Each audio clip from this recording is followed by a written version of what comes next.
Pinagliliparan at pinagdadakdakan niya ang mga veteranong kalaban. Palaro ready na nga at sabik ng magpakitang gilas sa kanyang mga kababayan ang last year palarong pambansa MVP.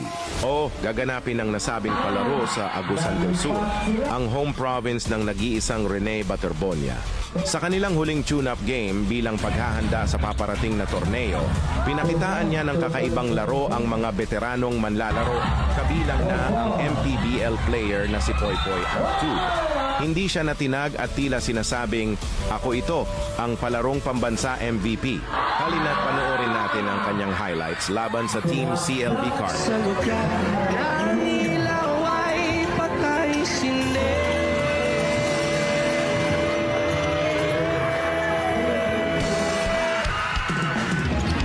Simulan natin ang istorya ng kanyang matalik na kaibigan.